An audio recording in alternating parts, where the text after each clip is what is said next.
च मधुरं मधुरास्मृतिश्च बुद्धिं प्रबोधय प्रभो मधुबोधशक्तिं विद्यां प्रयच्छ परमां परिभावयामि। सुनाई पड़ता है। कोमलं पूजयन् वेणुं श्यामलोऽयं कुमारकः वेदवेद्यं परं ब्रह्म भासतां हृदये मम। पूजन्तं राम रामेति मधुरं मधुराक्षरम् आरुह्य कविता शाखां वन्दे वाल्मीकिकोकिलम्।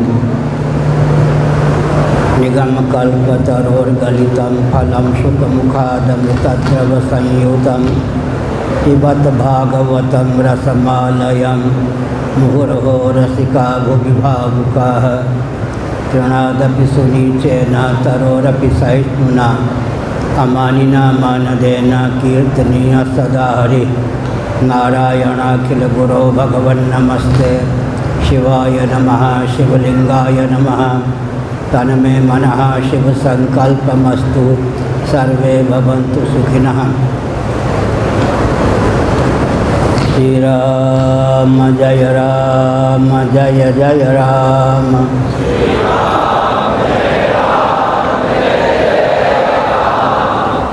श्रीराम जय राम जय जय राम।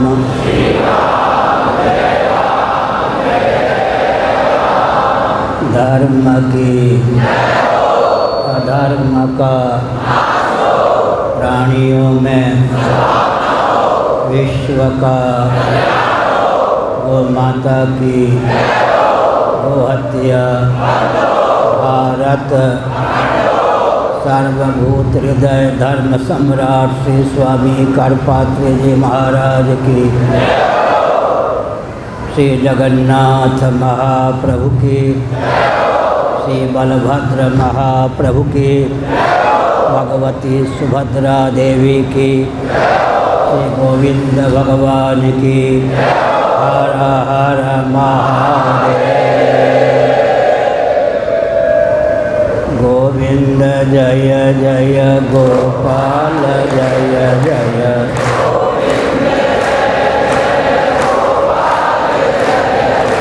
राधारमण हरि गोविंद जय जय।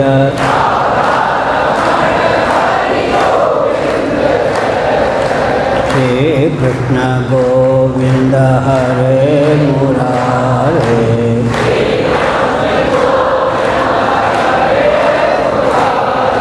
हे नाथ नारायण वासुदेव।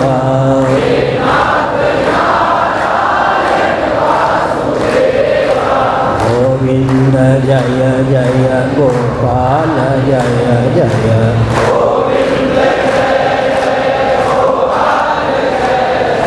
राधारमण हरि गोविंद जय जय।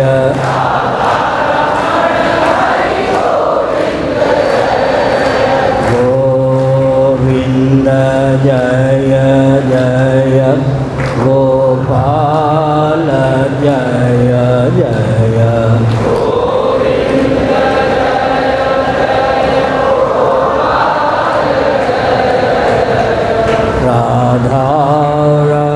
राधारमण हरि गोविंद जय जय।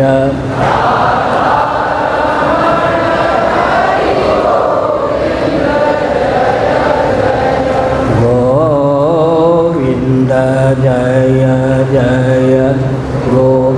गोपाल जय जय।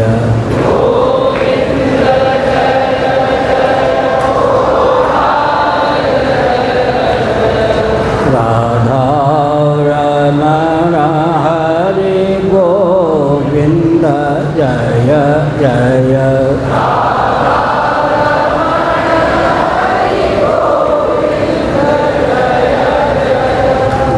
गोविंद जय जय गोपाल जय जय।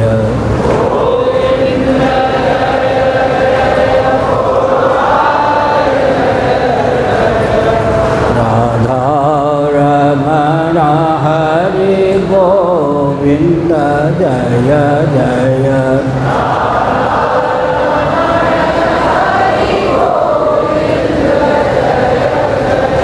श्री वृंदावन बिहारी लाल की जय। नमो महद्भ्यः शंभो शिव शिव शिव शिव शिव शिव नारायण नारायण नारायण। पंखा इधर, पंखा थोड़ा इधर, पंखा हवा लगे तो। नारायण।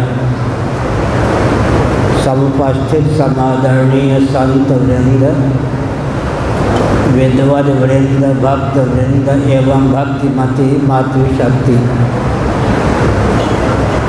आपकी आस्था की सराहना है, आपके अपनत्व की सराहना है। सज्जनों, यह भारत है, विश्व का हृदय है। साक्षात जगदीश्वर और जगदीश्वरी की अवतार भूमि है यह। हमारा आपका शरीर कर्मायतन है, भोगायतन है, ज्ञानायतन है। उपनिषदों का उद्घोष है, यह चेद वेदीदथ सत्यमस्ति न चेदिहा वेदीन महति विनष्टि। यदि देहत्याग के अव्यवहित पूर्वक क्षण पर्यंत आत्मा के अनुरूप आत्म तत्व को जान लिया तब तो जीवन सार्थक हुआ। कदाचित देहत्याग के अव्यवहित पूर्वक क्षण पर्यंत आत्मा के अनुरूप आत्म तत्व को नहीं जाना तो जीवन निरर्थक गया। श्रीमद् भगवद गीता के 5वें अध्याय में भगवान श्री कृष्ण का उद्बोधन है, कथन है, यही वितर्जित सर्गो येषां साम्यस्थितं मनः निर्दोषम ही समम ब्रह्म तस्मात् ब्रह्मणि ते स्थिताः।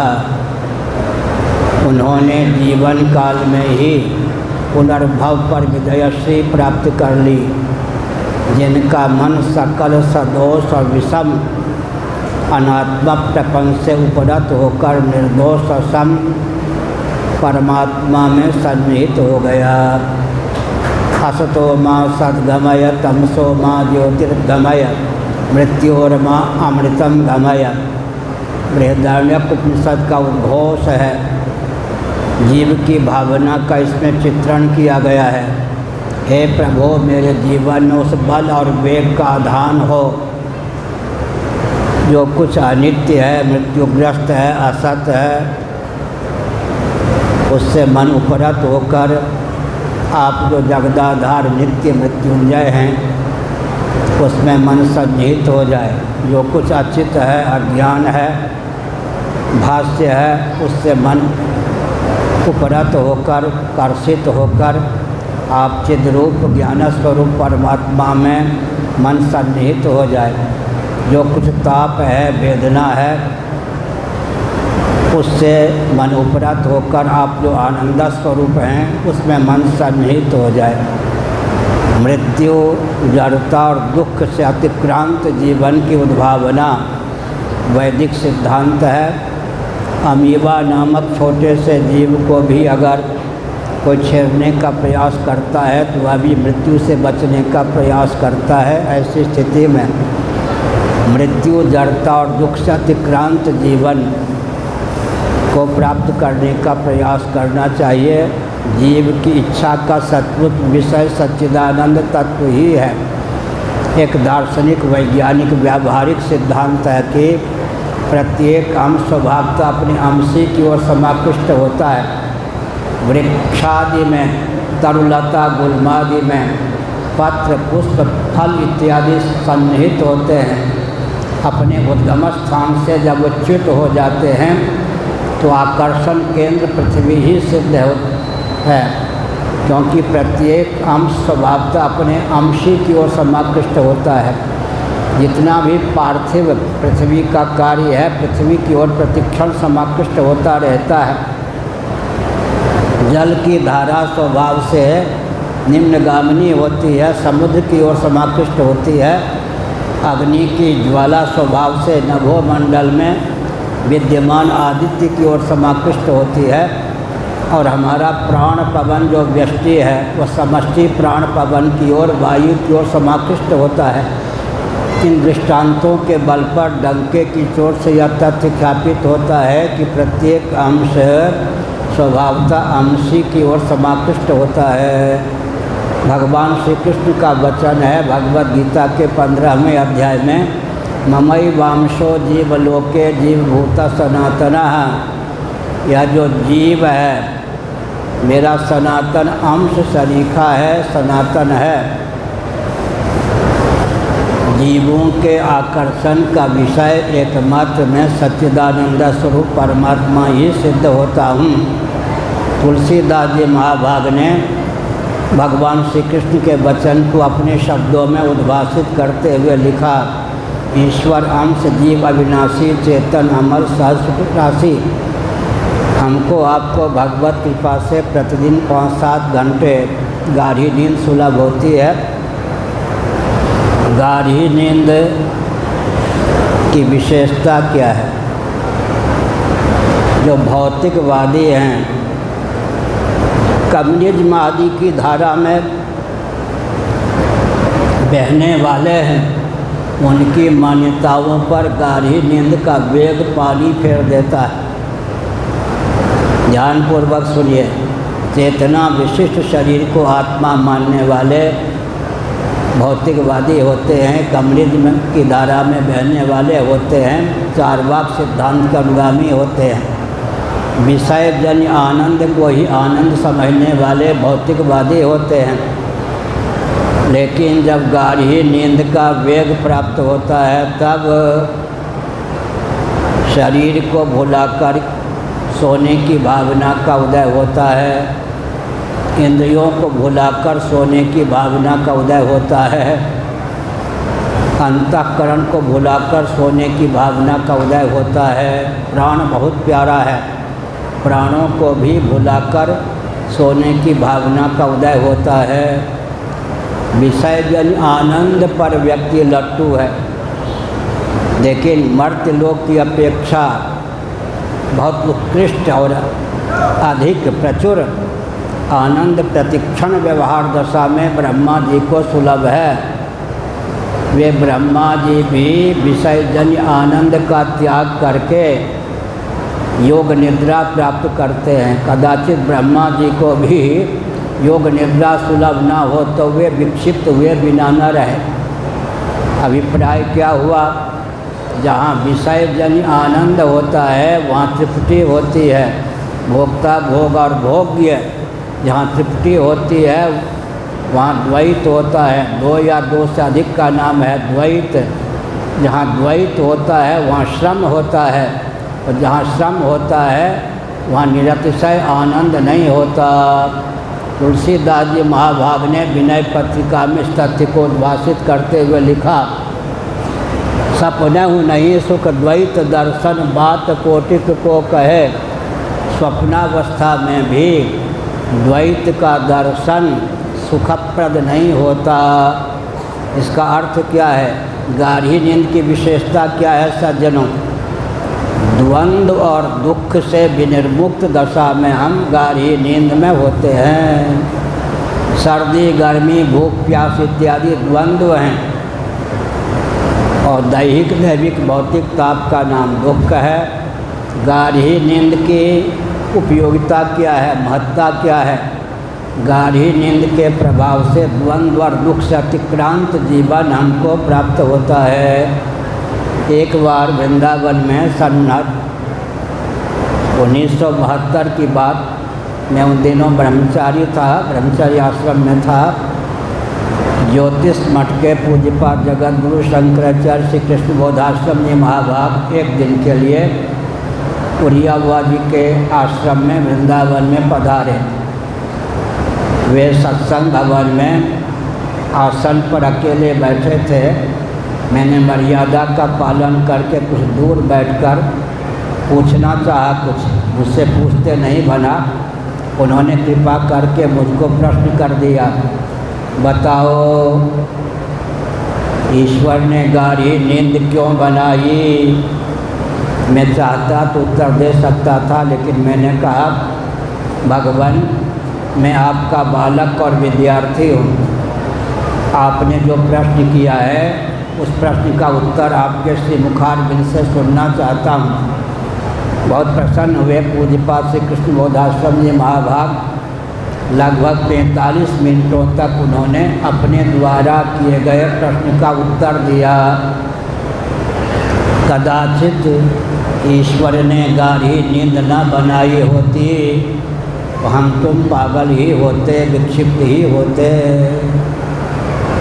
उन्होंने क्या कहा, जिनको निर्विकल्प समाधि सुलभ नहीं होती, कदाचित निर्विकल्प समाधि का विकल्प गाढ़ी नींद भी उनको सुलभ ना हो तो पागल हुए बिना न रहें। जिनको निर्विकल्प समाधि सुलभ नहीं होती, कदाचित उनको निर्विकल्प समाधि का विकल्प गाढ़ी नींद भी सुलभ ना हो तो पागल हुए बिना न रहें। तो गाढ़ी नींद की क्या विशेषता है? द्वंद्व और दुख से अतिक्रांत जीवन हमको गाढ़ी नींद में प्राप्त होता है। लेकिन गाढ़ी नींद में द्वंद्व और दुख का बीज बना रहता है। इतनी बात समझ में आ गई? द्वंद्व और दुख से विनिर्मुक्त जीवन हमको गाढ़ी नींद में सुलभ होता है। यह सार्वभौम सिद्धांत है, परंतु द्वंद्व और दुख का बीज गाढ़ी नींद में विद्यमान रहता है। उसी का नाम अज्ञान है। उस अज्ञान को भगवद गीता के 4थे अध्याय के आधार पर तत्वज्ञान रूप अग्नि से दग्ध कर देने के लिए हमको यह मानव जीवन प्राप्त हुआ है। मानव जीवन की उपयोगिता किसमें है? जो करना था कर लिया, पाना था पा लिया, जानना था जान लिया। मेरा कुछ कर्तव्य, प्राप्तव्य, ज्ञातव्य शेष नहीं है। इस निष्कर्ष तक पहुँचने की आवश्यकता है।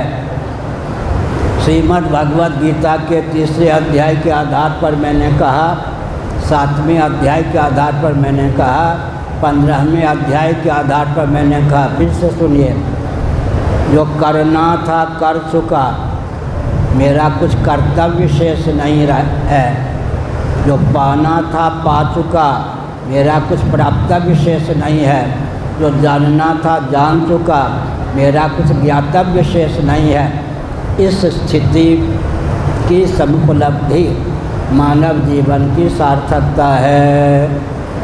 यस्त्वात्मरतिरेव स्यादात्मतृप्तश्च मानवः आत्मन्येव संतुष्टस्तस्य कार्यं न विद्यते नैव तस्य कृतेनार्थो न कृतेनेह कश्चन न चास्य सर्वभूतेषु कश्चिदर्थव्यपाश्रयः कृतकृत्यश्च जायते तस्य कार्यं न विद्यते। इसका अर्थ क्या हुआ? ज्ञातव्यम नावशिष्यते यद ज्ञात्वा नेह भूयन यद ज्ञातव्यम अवशिष्यते। जो करना था कर चुका, सचमुच में मेरा कुछ कर्तव्य शेष नहीं है। जो पाना था पा चुका, मेरा कुछ प्राप्तव्य शेष नहीं है। जो जानना था जान चुका, मेरा कुछ ज्ञातव्य शेष नहीं रहे। कर्तव्य, प्राप्तव्य, ज्ञातव्य का समापन हो जाए। जो करना था कर चुका, जो पाना था पा चुका, जो जानना था जान चुका। यह कब होगा?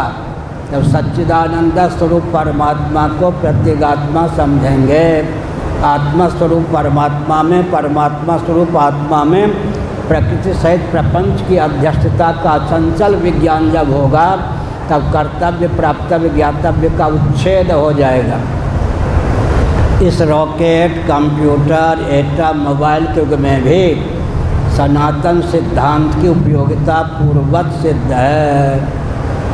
सनातन का अर्थ क्या होता है? सदा रहने वाला।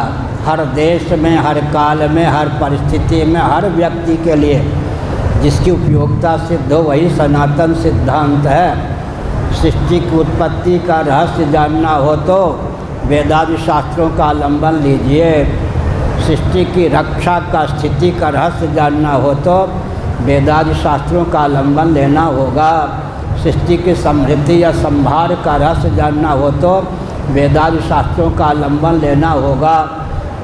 निग्रह और अनुग्रह का ज्ञान प्राप्त करना हो तो वेदादि शास्त्रों का आलंबन लेना होगा। इस रॉकेट, कंप्यूटर, एटम, मोबाइल के युग में भी एक तथ्य पर ध्यान देना चाहिए। वेदादि शास्त्र सम्मत कर्मकांड, ज्ञानकांड, उपासना कांड से विहीन अगर भूमंडल को बना दिया जाए तो भूमंडल नरक और नारकी प्राणियों का समुदाय ही शेष रहेगा। चतुर्दश गुणात्मक ब्रह्मांड में जहाँ कहीं कोई दिव्यता है, ये मान कर चलिए कि वेदादि शास्त्र सम्मत कर्मकांड, उपासना कांड, ज्ञान कांड की देन है। बृहदारण्यक के अनुसार मैं एक तथ्य उद्भाषित कर रहा हूँ, सावधान। आज जो देवराज इंद्र के पद पर प्रतिष्ठित हैं, कभी वे मर्त्यलोक में, बृहद भारत में, सतकुल में, अश्वमेध याग में अधिकृत थे। उन्होंने विधिवत वेदादि शास्त्र सम्मत 100 अश्वमेध याग का निर्विघ्नता पूर्वक संपादन किया। उसके फलस्वरूप देहत्याग के बाद अवसर प्राप्त होने पर आज वे देवराज इंद्र के पद पर प्रतिष्ठित हैं।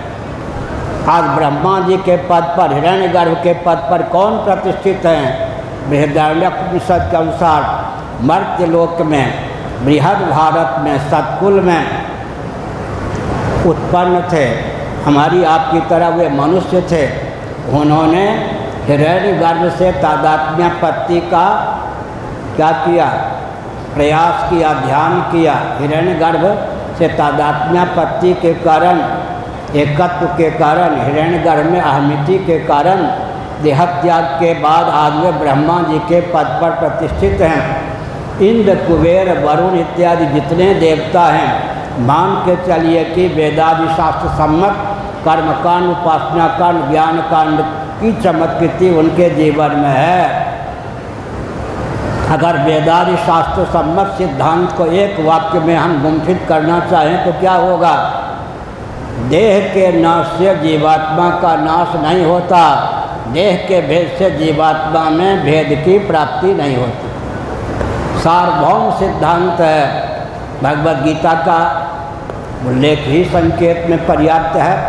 देह के नाश से जीवात्मा का नाश नहीं होता, देह के भेद से जीवात्मा में भेद की प्राप्ति नहीं होती। श्रीमद् भगवद गीता में 3 प्रकार के चक्षु का वर्णन है, नेत्र का। एक स्वचक्षु, एक दिव्य चक्षु और एक ज्ञान चक्षु। न तो माम शक्य से द्रष्टुमने नैव स्वचक्षुषा दिव्यम ददामि ते चक्षु पश्य मे योगमैश्वरम विमूढ़ा नानुपश्यन्ति पश्यन्ति ज्ञान चक्षुषा। इसका अर्थ क्या हुआ? मैं छोटा सा उदाहरण देता हूँ। किसी स्त्री को जब कोई माता समझता है, इस मान्यता के पीछे कौन कौन दृष्टि काम करती है? ज्ञान चक्षु सन्निहित दिव्य चक्षु सहकृत स्वचक्षु के द्वारा किसी स्त्री शरीर में मातृबुद्धि बनती है।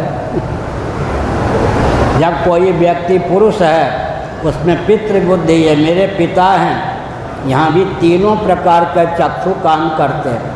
ज्ञान चक्षु सन्निहित दिव्य चक्षु भावित स्वचक्षु के द्वारा व्यक्ति किसी पुरुष को कहता है, ये मेरे पिताजी हैं।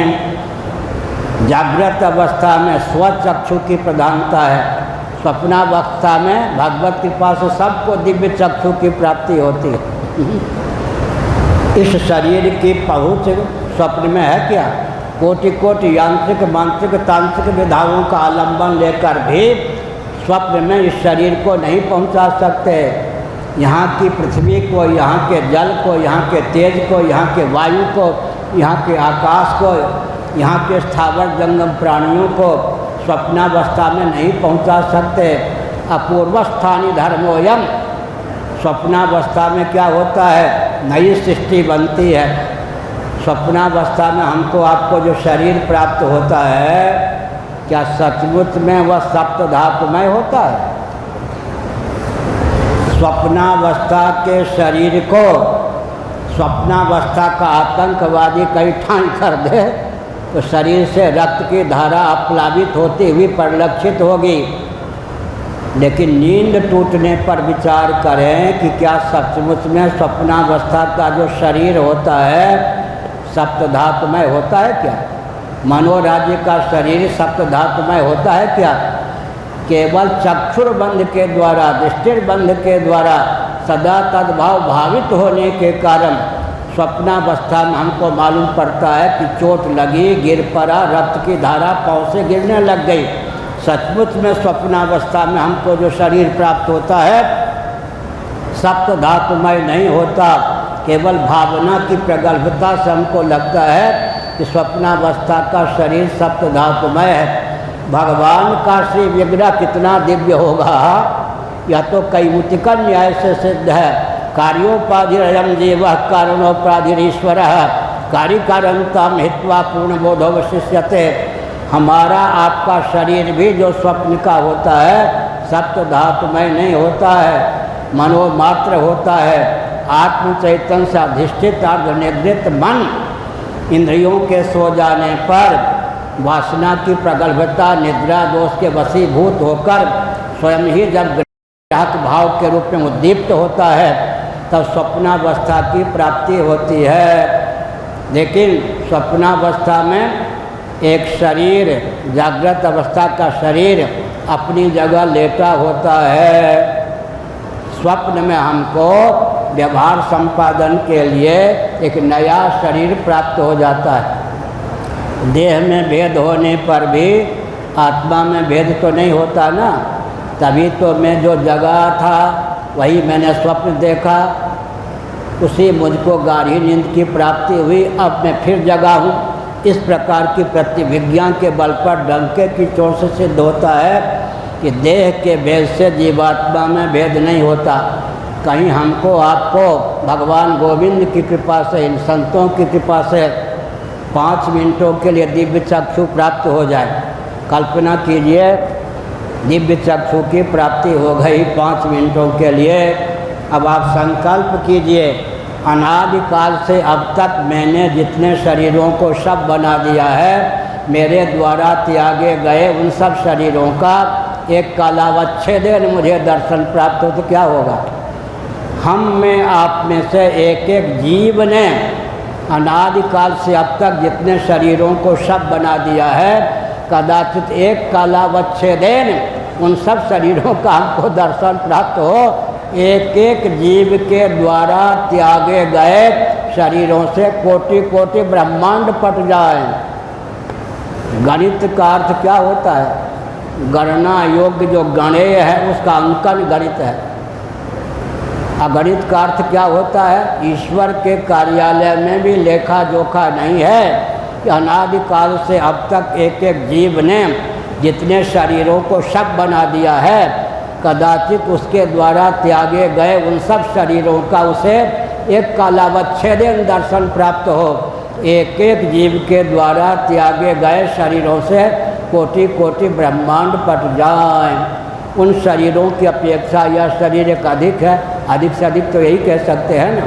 इसलिए ऐसा प्रयास करना चाहिए कि जन्म और मृत्यु की जो अनादि अजस्र परंपरा है उसका आत्यंतिक उच्छेद हो।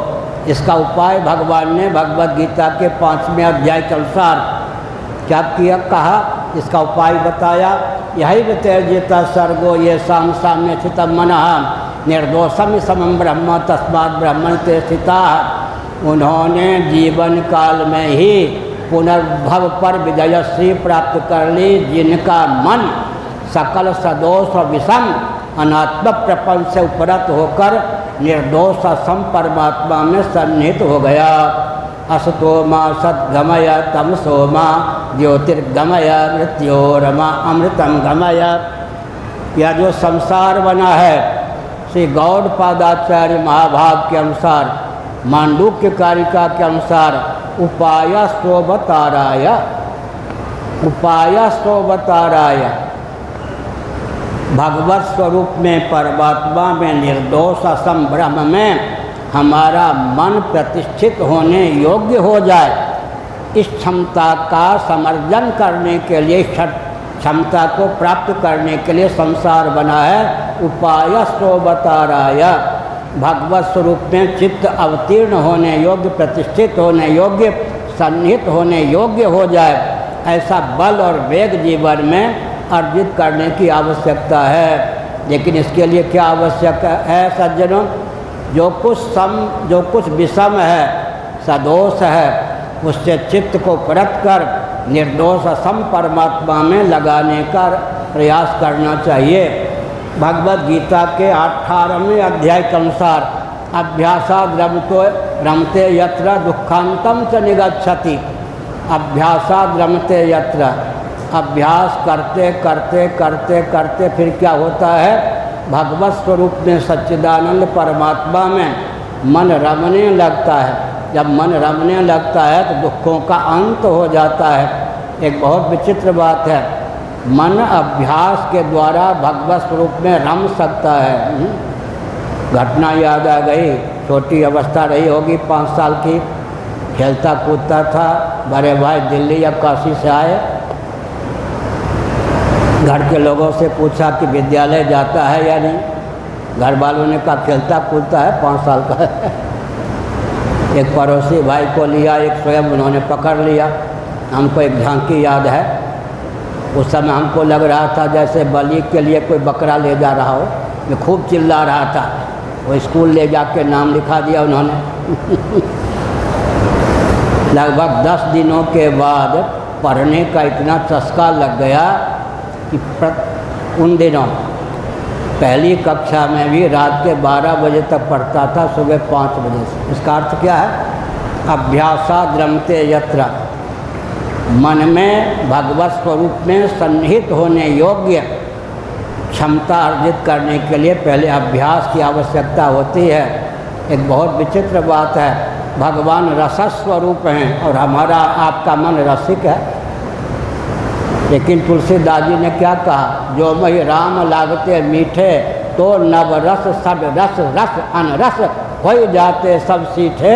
जो मही राम लागते मीठे, रसो वैसा रसस्वरूप परमात्म तत्व है। लेकिन नवरस सडरस, साहित्यिक दृष्टि से नवरस, महानस रसवती, भोजनालय की दृष्टि से सडरस, सडरस नवरस में रस बुद्धि के कारण रसस्वरूप परमात्मा की ओर चित्त समाकृष्ट नहीं होता। लेकिन वस्तु स्थिति क्या है? नवारे सर्वस्य कामाय सर्वं प्रियं भवति, आत्मनस्तु कामाय सर्वं प्रियं भवति। अन्यों में प्रेम आत्मा के लिए होता है, आत्मा में प्रेम किसी अन्य के लिए नहीं होता। एतावता जो भी अन्य हैं वो सब शेष हैं। श्री रामानुजाचार्य महाभाग ने शेषी और शेष शब्दों का प्रयोग किया। जगत शेष है, भगवान शेषी हैं। सकल अनात्मक प्रपंच से, शेषभूत जगत से मन को परत कर शेषी परमात्मा में रमाने का प्रयास करना चाहिए।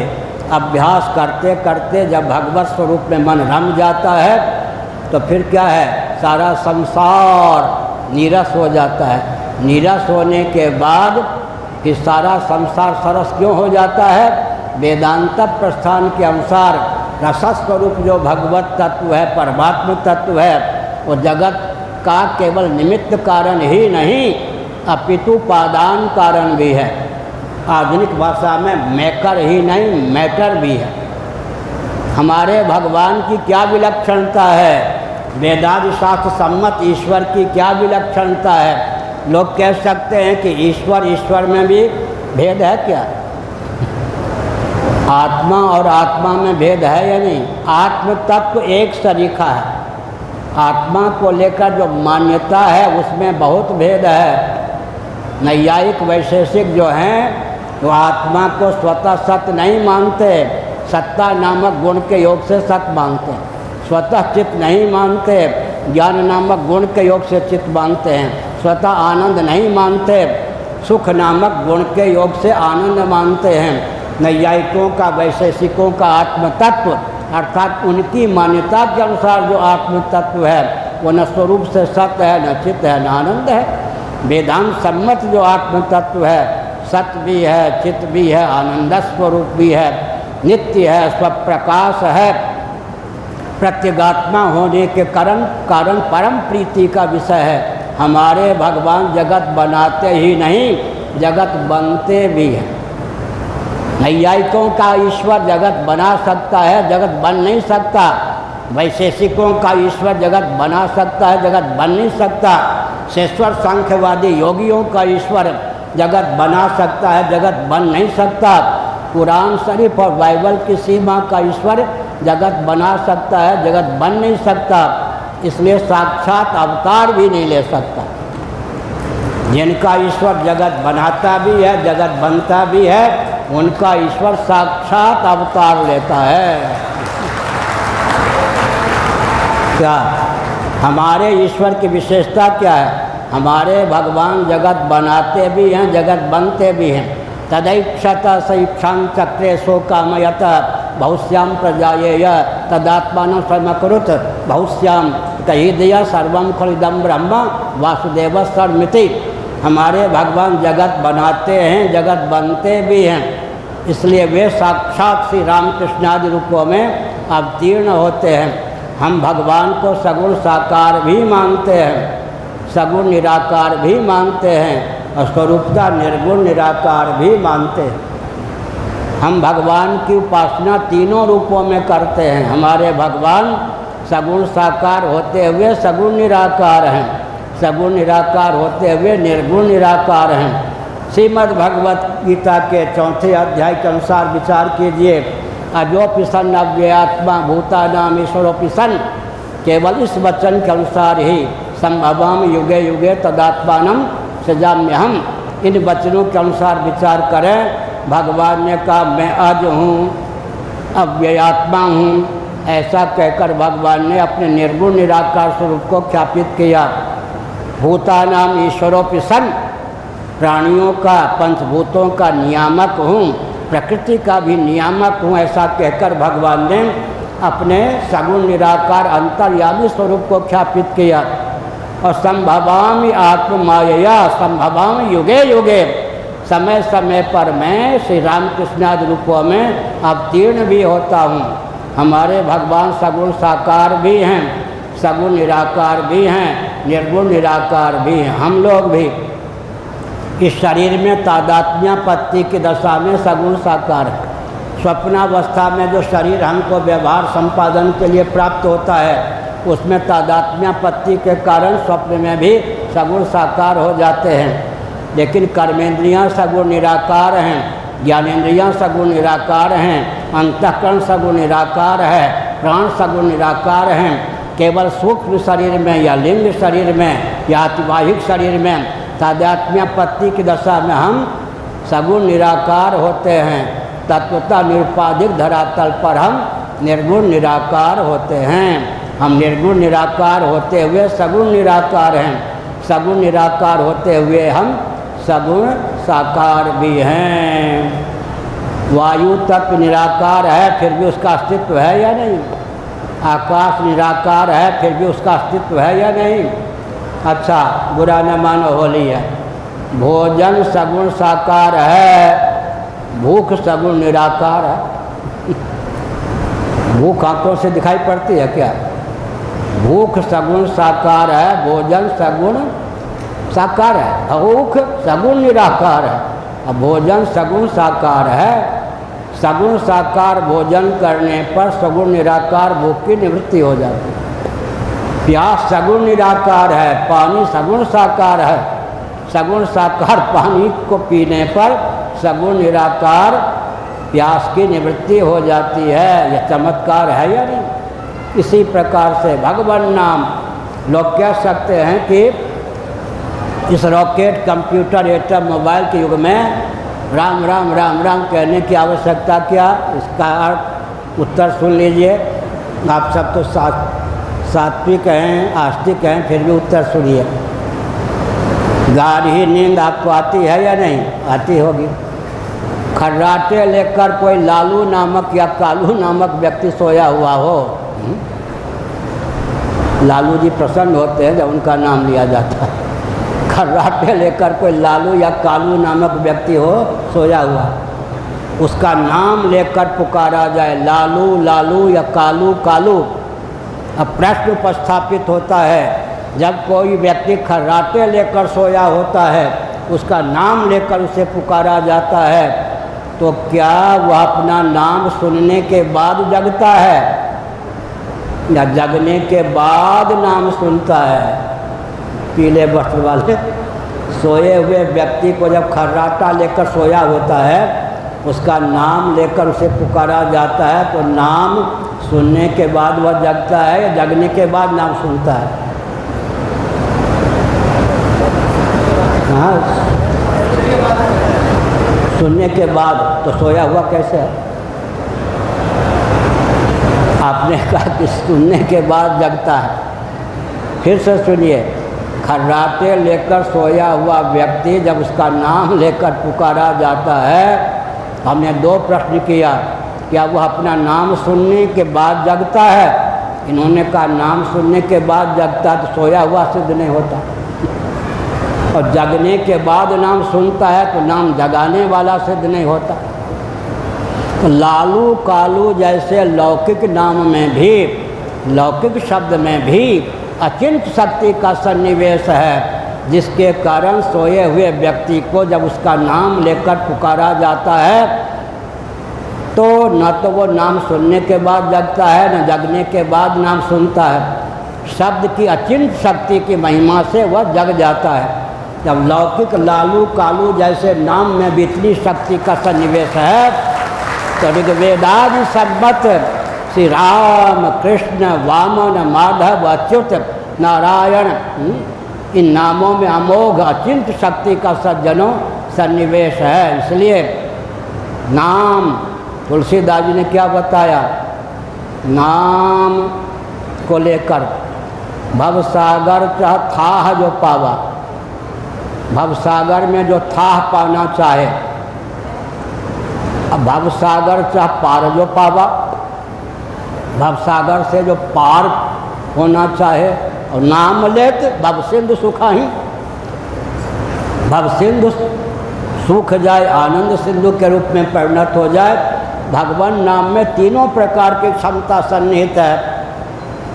भवसागर में था, भवसागर का था पा सकते हैं नाम के बल पर, भवसागर के पार जा सकते हैं नाम के बल पर। सबसे ऊंची महिमा क्या है?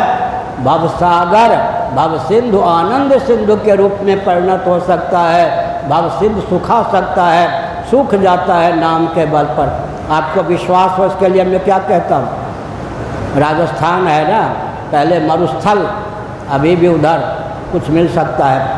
मरुस्थल में अगाध जल राशि का दर्शन होता था। अनभिज्ञ व्यक्ति समझता था कि अपार जल राशि है, उस पार कैसे जाऊंगा, नौका इत्यादि का कोई उपाय साधन नहीं सुलभ है। लेकिन जब कोई व्यक्ति कहता था क्यों डरते हो, या तो मरुभूमि है, यहाँ तो जल है ही नहीं, देखो यहाँ की बालुका को उठा के देखो, आँखों के सामने जल नहीं है, इसी प्रकार आगे भी जल नहीं है। मरुभूमि का नाम लेते ही बिना यांत्रिक तांत्रिक मांत्रिक विधा के भवसिंधु सूख जाता है या नहीं?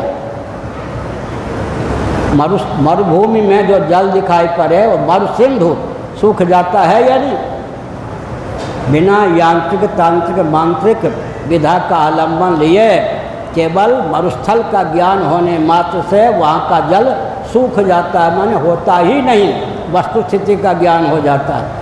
नायम सर्पो रज्जुरियम, मंद अंधकार में रज्जु खंड निपतित है, किसी की उसमें सर्प बुद्धि हो गई, जानकार ने कहा नायम सर्पो रज्जुरियम, क्यों डरता है, यह सर्प नहीं रस्सी है। निरीक्षण परीक्षण के द्वारा रस्सी का ज्ञान हो गया, तो सर्प कहाँ चला गया, विलीन हो गया या नहीं? इसलिए सज्जनों, नाम लेत भव सिंधु सुखाई, हे अच्युत हे अनंत हे गोविंद, हे अच्युत हे अनंत हे गोविंद, हे अच्युत, हे अनंत, हे गोविंद। भगवान के 3 नाम अच्युत, अनंत, गोविंद, अच्युत, अनंत, गोविंद यथासंभव बोलते रहिए, जपते रहिए, सब अधिकृत हैं। अच्युत अनंत गोविंद कहने में धन भी खूब मिलेगा, स्वास्थ्य भी ठीक रहेगा, कहीं पराभूत नहीं होंगे, पराजित नहीं होंगे।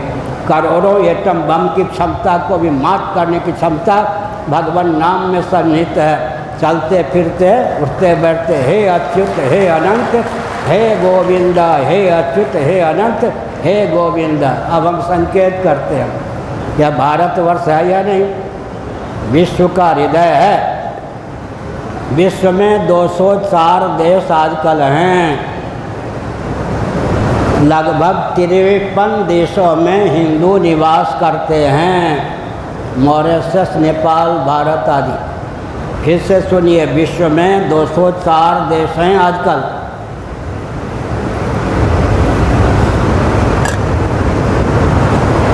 तिरपन देशों में, कम से कम 53 देशों में हिंदू निवास करते हैं, मॉरिशस आदि में।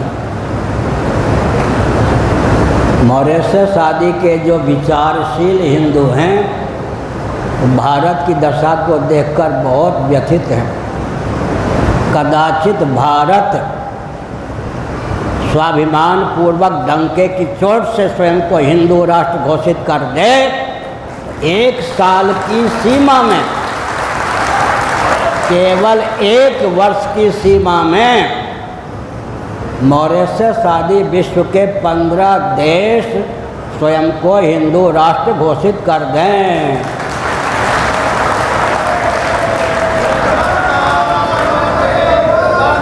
भारत की दुर्बलता के कारण मॉरिशस आदि का सर झुका हुआ है।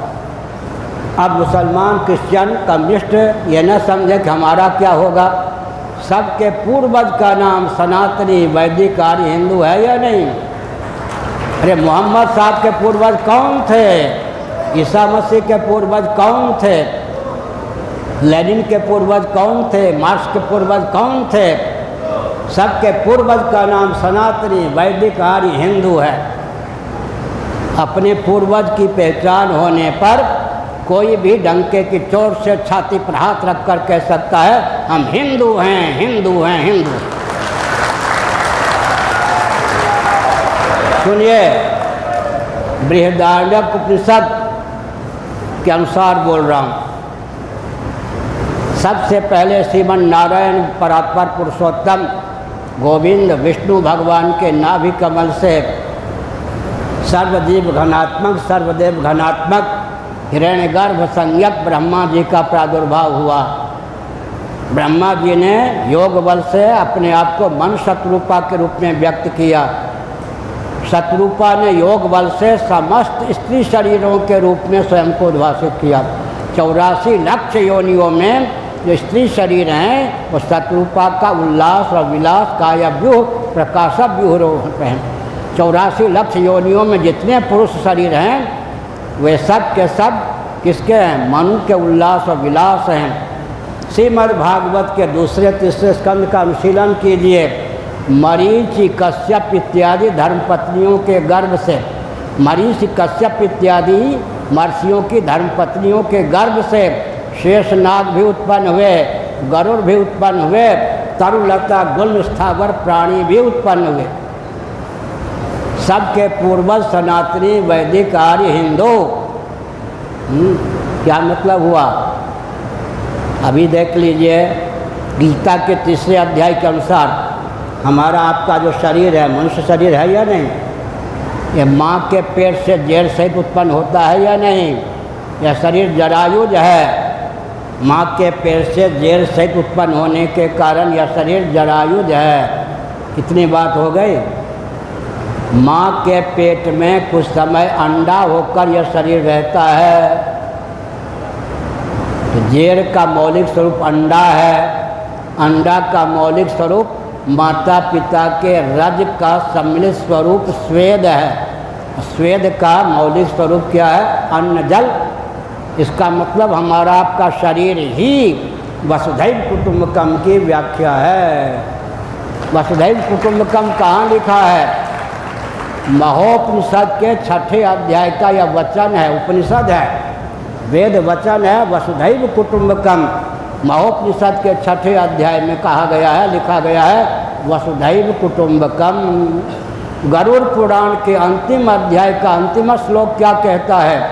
सर्वेषां मंगलम भूयात्, सर्वे भवन्तु सुखिनः, सर्वे सन्तु निरामयाः, सर्वे भद्राणि पश्यन्तु, मा कश्चित् दुःख भाग् भवेत्। गरुड़ पुराण के अंतिम अध्याय का अंतिम श्लोक, महोपनिषद का 6ठा अध्याय वसुधैव कुटुंबकम।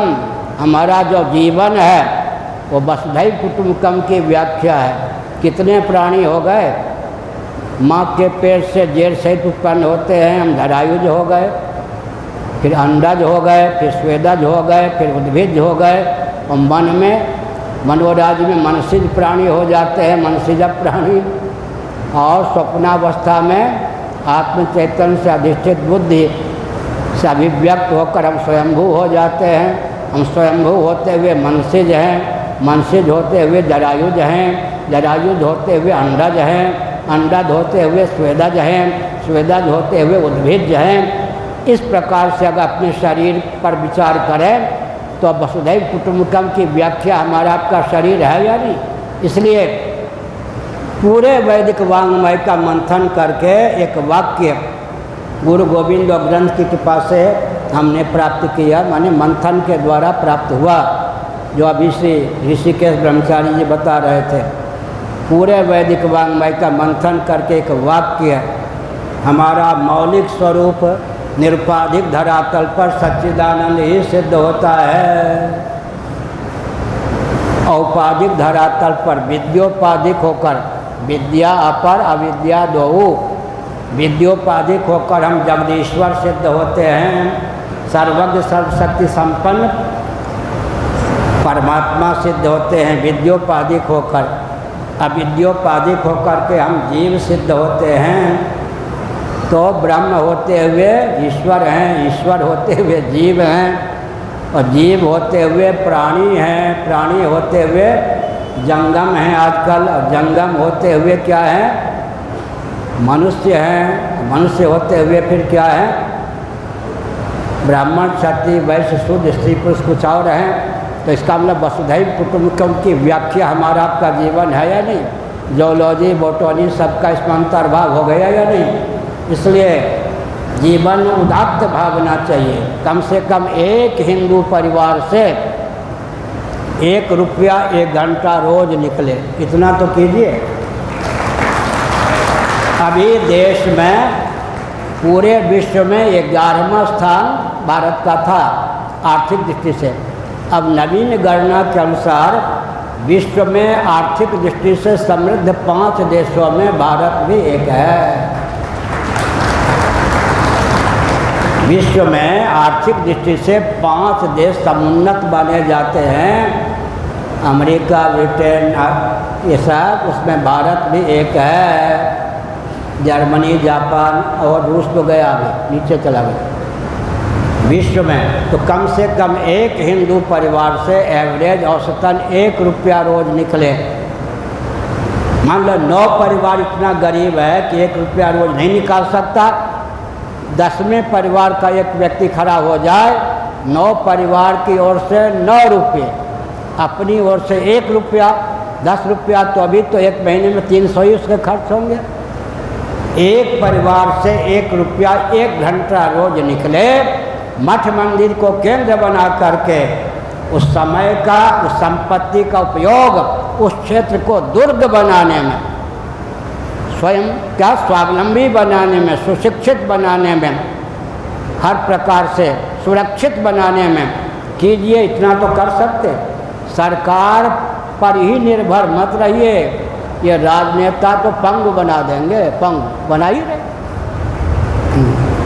एक चुनाव लड़ने के समय आए नेता माताओं की ओर मुँह करके बोल रहे थे, आज तक आप लोगों के साथ अन्याय किया गया, इस बार जरा हमको जिता करके देखिए, चूल्हे के पास बिल्कुल जाना नहीं पड़ेगा, सरकार की ओर से भोजन बनाने वाला या भोजन बनाने वाली आएगी, आप गद्दे पर आराम करते रखिए एसी में। एक बार जरा इस नेता को जिता करके तो देखिए। यही है ना, राजनेताओं की भाषा तो यही होगी ना। इसलिए 80% अपने क्षेत्र की समस्या का समाधान आपस में मिलजुल कर कीजिए।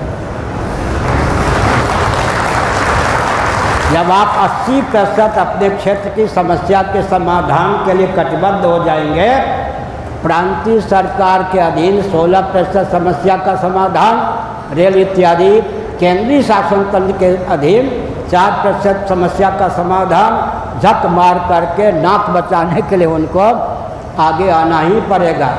इतनी जागरूकता चाहिए कि अपने क्षेत्र की 80% समस्या का समाधान आपस में मिलजुल कर करने के लिए कीजिए, गोष्ठी कीजिए, क्षेत्र बनाइए, टोली बनाइए, टीम बनाइए। और एक विचित्र बात है, क्या विचित्र बात है, छोटी बच्ची, छोटे बच्चे, इनको भी क्या हर हिंदू सेना हो प्रशिक्षण होना चाहिए। स्वास्थ्य की रक्षा की दृष्टि से व्यायाम, मालवीय जी ने क्या कहा, ग्रामे ग्रामे मल्लशाला, मल्लशाला, फिर से मल्लशाला, पहलवान लोग गद्दे पर कुश्ती लड़ने वाले कभी राष्ट्र के काम आ सकते क्या? मिट्टी से इतना परहेज इन माताओं ने करा दिया अपने बच्चों को। एक जगह मैं था कमरे में, खिड़की से देखा बगल वाले कमरे में एक छोटा सा बच्चा लेटा हुआ था, किस पर, पलंग पर, गद्दे पर, उसके पाँव में जूते। मुझे तो रोना आ गया। आप कहेंगे इतने भावुक हैं, सच्ची घटना। मैंने सोचा ये बच्चा कभी राष्ट्र के काम आ सकता है?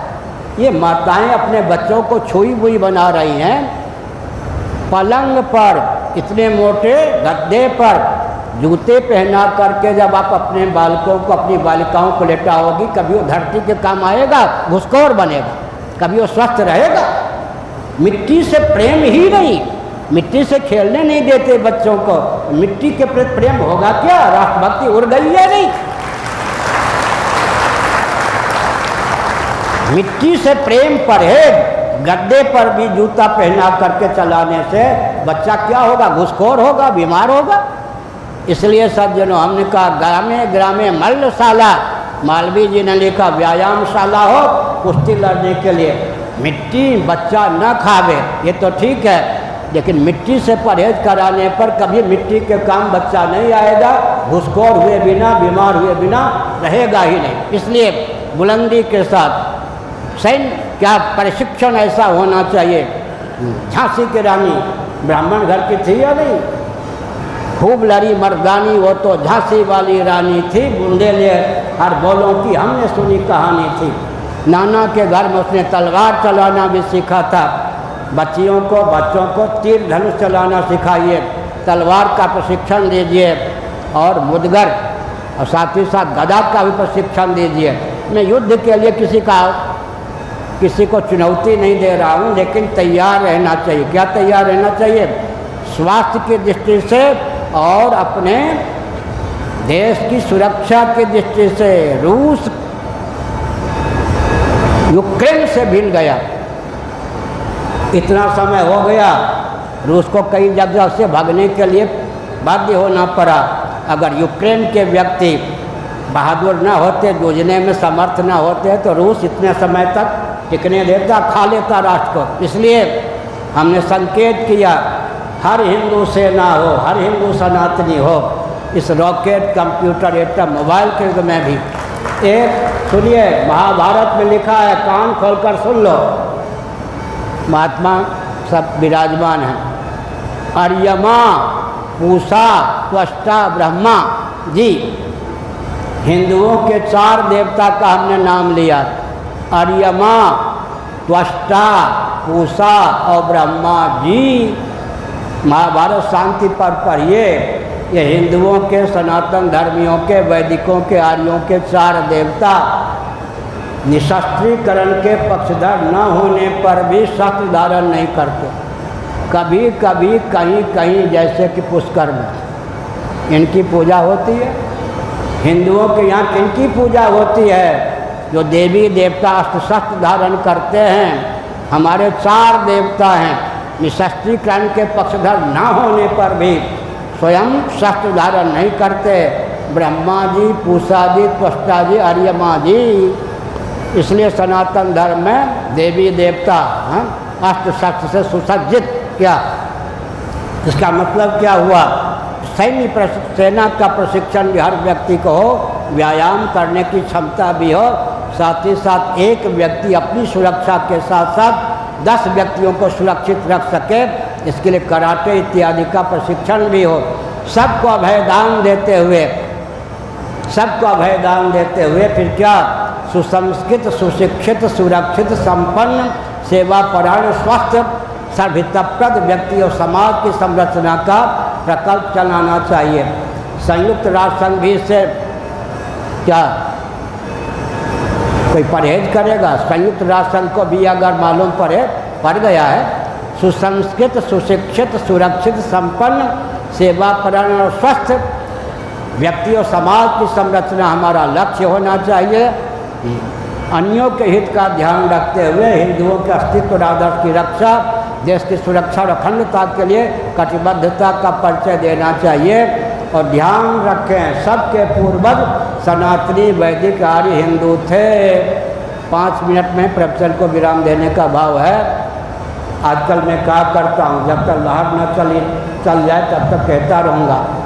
अमेरिका के बुश महोदय, जिनके पिताजी भी अमेरिका के राष्ट्रपति रह चुके थे, जो स्वयं भी एक बार अमेरिका के राष्ट्रपति रह चुके, दूसरी बार अमेरिका के राष्ट्रपति पद पर शपथ ग्रहण करने के पहले उन्होंने एक वाक्य कहा अंग्रेजी में, लेकिन हिंदी में उसका अर्थ होता है, 2-3 वाक्यों को बोला। मैं जन्मजात क्रिश्चियन हूँ। किसने कहा? बुश महोदय।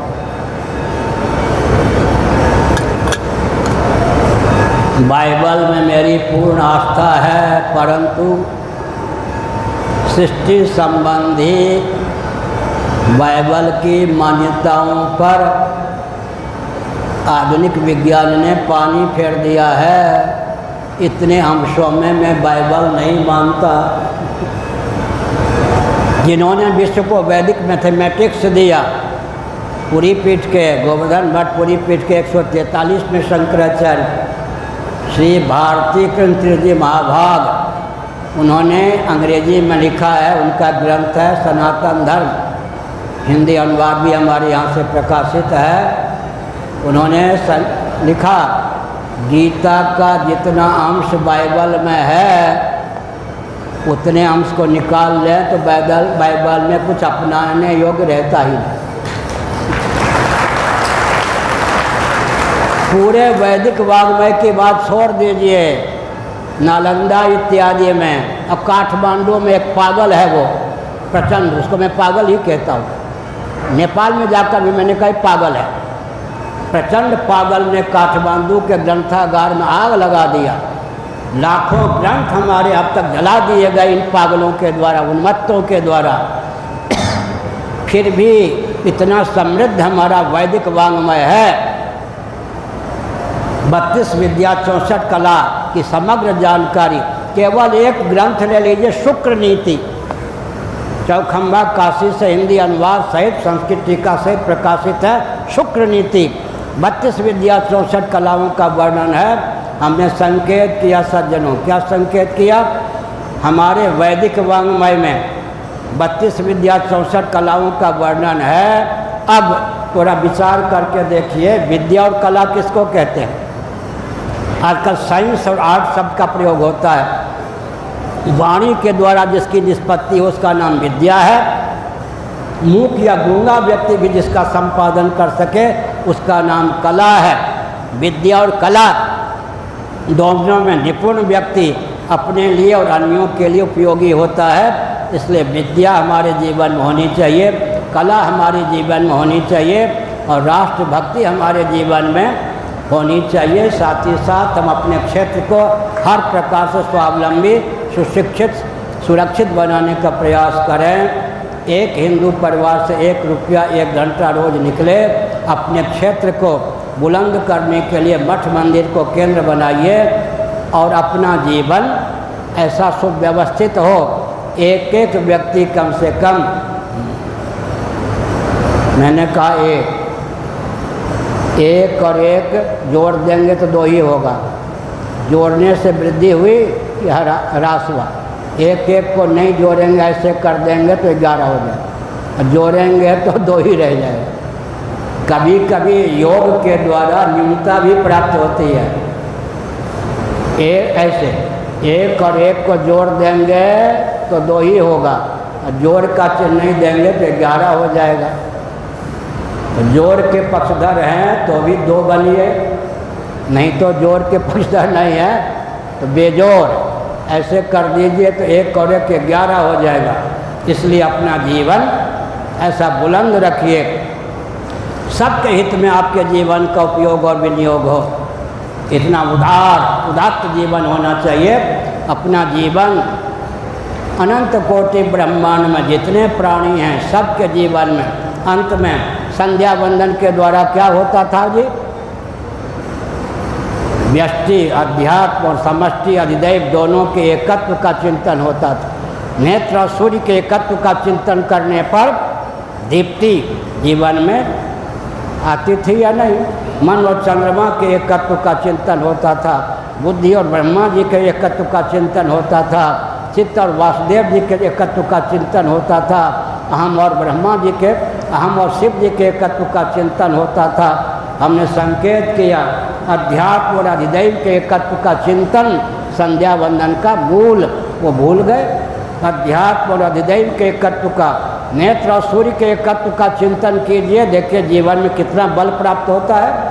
मन और चंद्रमा के एकत्व का चिंतन कीजिए, पाँव और उपेंद्र वामन जी के एकत्व का चिंतन कीजिए, हाथ और इंद्र के एकत्व का चिंतन कीजिए।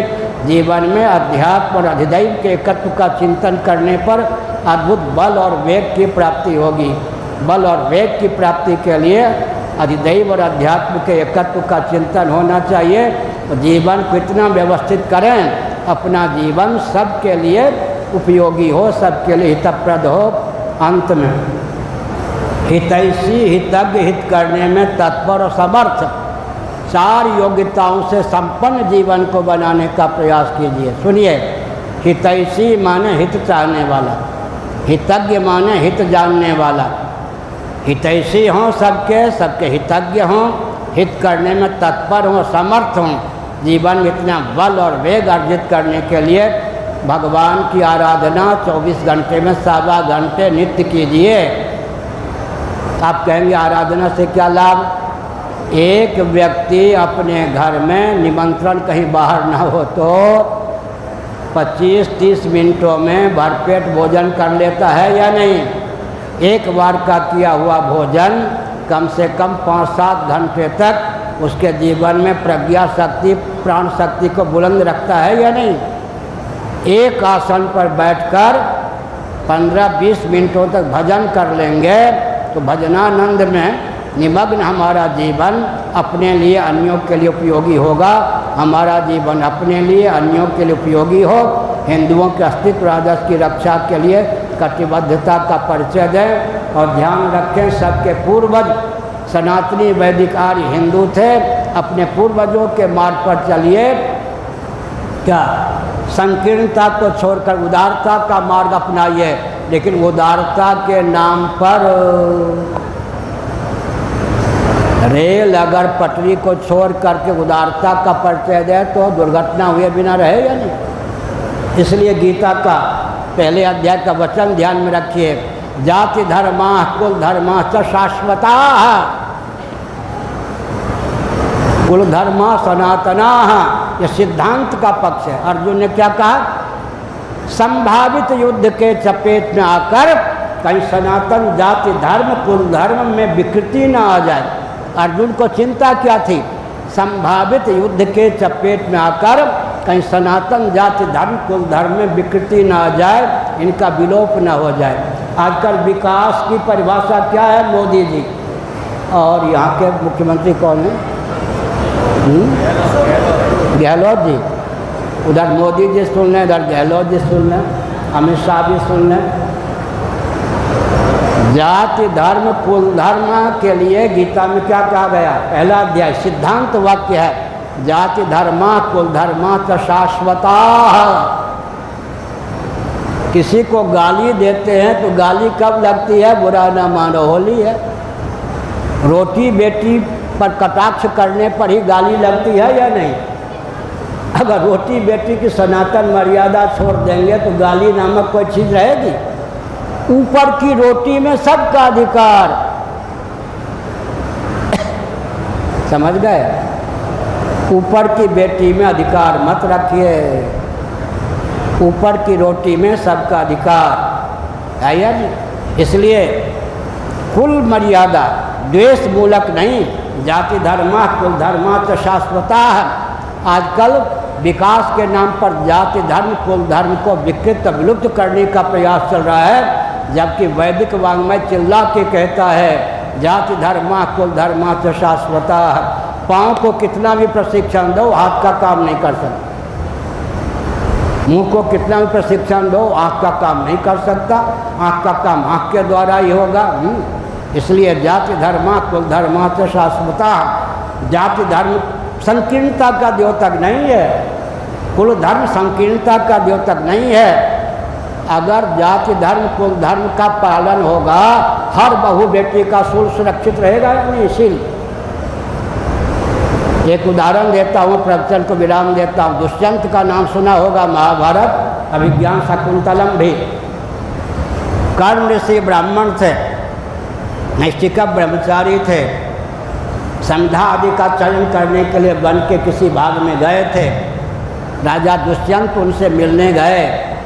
कुटिया में कर्ण ऋषि नहीं थे, दर्शन नहीं हुआ। उनके दरवाजे के पास भी सुंदरी बालिका खेलती हुई मिली, शकुंतला। क्षत्रिय भावापन विश्वामित्र के तेज से और मेनका के गर्भ से उस बालिका का जन्म हुआ था। दुष्यंत ने सोचा अगर ये ब्राह्मण की बेटी होती तो मुझ क्षत्रिय का मन इसके ऊपर लट्टू नहीं होता, विवाह करने की भावना नहीं होती। मेरा अंतःकरण प्रमाण है। इसका मतलब क्या हुआ? जब वर्णाश्रम व्यवस्था को मांगते थे, हर बहू बेटी का शील सुरक्षित, हर व्यक्ति की जीविका जन्म से सुरक्षित, हर व्यक्ति का जीवन दुर्व्यसन मुक्त। अब सुन लो जी, हर व्यक्ति की जीविका जन्म से आरक्षित, हर व्यक्ति का जीवन दुर्व्यसन युक्त, यही तो आजकल है। आर्थिक विपन्नता का कारण हुआ या नहीं? जहाँ हर व्यक्ति की जीविका जन्म से सुरक्षित, हर व्यक्ति का जीवन दुर्व्यसन मुक्त, हर व्यक्ति के जीवन में वेदादि शास्त्र सम्मत कर्म कांड, उपासना कांड, ज्ञान कांड का बल और वेद, एक एक व्यक्ति चलता फिरता आत्मबम होगा या नहीं? आर्थिक विपन्नता कभी आएगी क्या? आर्थिक दृष्टि से भी हमने कहा हर व्यक्ति की जीविका जन्म से आरक्षित, हर व्यक्ति का जीवन दुर्व्यसन युक्त, यही तो आर्थिक विपन्नता का मूल है। इसलिए कितनी चिड़िया उड़े आकाश सारा है धरती के पास, अंत में उड़ते उड़ते ये मानना पड़ेगा। क्या मानना पड़ेगा? महानगर की ओर पलायन मत कीजिए। अब मोदी जी ने कहना छोड़ दिया, सिटी कहने पर काम नहीं चला तो स्मार्ट सिटी कहने लग गए थे। अब वो सिटी बोलते हैं स्मार्ट सिटी, क्यों? महानगर की ओर भाग रहे या नहीं? महानगर में शुद्ध मिट्टी सुलभ होती है क्या? शुद्ध पानी सुलभ होता है क्या? शुद्ध प्रकाश सुलभ होता है क्या? शुद्ध पवन सुलभ होता है क्या? प्रचुर आकाश सुलभ होता है क्या? शुद्ध मनोभाव सुलभ होता है क्या? शुद्ध मुस्कान सुलभ होती है क्या? अमिताभ बच्चन और दया बच्चन को देख करके मुस्कुराने से मुस्कान आवेगा क्या? महानगर में न शुद्ध मिट्टी, न शुद्ध पानी, न शुद्ध प्रकाश, न शुद्ध पवन, न प्रचुर आकाश, न शुद्ध मनोभाव और न शुद्ध मुस्कान। ये क्या हुआ जी? महानगर में रहने का अर्थ क्या होता है मालूम है? संतान उत्पन्न करने और भोजन करने की मशीन मनुष्य को बना देना। इसलिए बहुत बढ़िया, अधिक समय न लेकर न देकर पूज्य वामदेव जी महाराज के मिलने गया। वृंदावन में ही एक ही आश्रम में मैं रहता था, वो भी रहते थे, हम दोनों। उन्होंने कहा जो सनातन शास्त्रों में दिनचर्या का वर्णन है उसका अनुपालन तो वन में रहने पर ही संभव हो सकता है, अन्यथा नहीं। अब वन भी छोड़ा, गांव भी छोड़ा, छोड़ते छोड़ते नगर भी छोड़ा, महानगर में आ गए। महानगर में संयुक्त परिवार की पहुंच नहीं। संयुक्त परिवार की पहुंच नहीं तो कुल देवी की पहुंच नहीं, कुल देवता की पहुंच नहीं, कुल गुरु की पहुंच नहीं, कुलाचार की पहुंच नहीं, कुलोचित विचार की पहुंच नहीं। संतान उत्पन्न करने और भोजन करने की मशीन बना देना, यही आजकल विकास की परिभाषा है या नहीं। इसलिए भोग और मोक्ष के अविरुद्ध और अनुकूल वस्तु और व्यक्ति की उद्भावना का नाम विकास है। 10 दिन पहले हमने भगवान का चिंतन करके विकास की यह परिभाषा दी। भोग और मोक्ष के अविरुद्ध और अनुकूल वस्तु माने पृथ्वी, पानी, प्रकाश, पवन आदि वस्तु और व्यक्ति की उद्भावना का नाम विकास है। भोग और मोक्ष श्रीमद् भागवत के 4 स्कंद के 18वें अध्याय के पहले, दूसरे, तीसरे, चौथे, 5वें श्लोक का अध्ययन कीजिए। लौकिक उत्कर्ष भी हो, पारलौकिक उत्कर्ष भी हो, परमात्मा की प्राप्ति का मार्ग भी प्रशस्त हो, वह तो वैदिक कर्मकांड, उपासना कांड, ज्ञान कांड में ही समर्पित है। लौकिक उत्कर्ष भी सोने की चिड़िया के रूप में भारत की पहचान थी या नहीं। सुन लो इंग्लैंड की महारानी कोहिनूर, कब लौट आओगी तुम? मर गई। अब उसके कोहनीर कहाँ गए हैं? कोहनीर तो भारत के नहीं मिले ना। यह अपहरण किया हुआ कोहनीर का हीरा जगन्नाथ जी की देन। पंजाब के राजा धीराज ने जगन्नाथ जी के लिए कोहनीर हीरा प्रकट किए थे, अपहरण करके ले गया इंग्लैंड। रानी हो या राजा या राजकुमार सब सुन लें, ये लूटा हुआ धन है, कोहनीर का हीरा भारत को मिलना चाहिए। जगन्नाथ जी की संपत्ति जगन्नाथ जी को मिलनी चाहिए। हमने क्या कहा? देश को एकदम सनातन विधा से ऐसा बनाइए किसी की दाल न गले, कोई हमारे देश पर आक्रमण करके विजयी ना हो, जो हमसे टकराएगा चूर चूर हो जाएगा। हाँ, एकदम बुलंद। हम सुरक्षा की दृष्टि से भी अंत में सज्जनों, चैतन्य महाप्रभु की निंदा में नहीं करता, बहुत प्रशंसक हूँ। 50 बार कम से कम हमने निमसारण में रहकर उनका जीवन चरित्र पढ़ा होगा। चैतन्य महाप्रभु के संकीर्तन के नाम पर बंगाल में क्षात्र धर्म को, क्षत्रियोचित धर्म को शिथिल कर दिया गया, बांग्लादेश बन गया। आज बंगाल की दिशा क्या हुई? क्षात्र धर्म को शिथिल करने के कारण कीर्तन के गर्भ से कर्तन निकल आया। बौद्धों की अहिंसा के कारण तिब्बत आज चीन के चंगुल में फंस गया। तिब्बत के व्यक्ति जब क्षात्र धर्म का पालन करते थे, चीन के व्यक्ति नतमस्तक रहते थे। आज चीन के चपेट में। इसका मतलब हमको दूसरे के घर की अहिंसा नहीं चाहिए, हमको कीर्तन के नाम पर छात्र धर्म को शिथिल करने का प्रयास नहीं करना चाहिए। शिक्षा, रक्षा, अर्थ और सेवा के प्रकल्प सदा संतुलित रहें, इसलिए सनातन जाति धर्म, कुल धर्म का पालन होना चाहिए। जाति धर्म, कुल धर्म को मिटाना, विकृत करना विकास नहीं है। विकास के दर से पृथ्वी, पानी, प्रकाश, पवन, ऊर्जा के सारे स्रोत विकृत होकर काल हो गए हैं। इसलिए जाति धर्म, कुल धर्म का अनुपालन करके सबके हित का मार्ग प्रशस्त करना चाहिए। हर हर महादेव।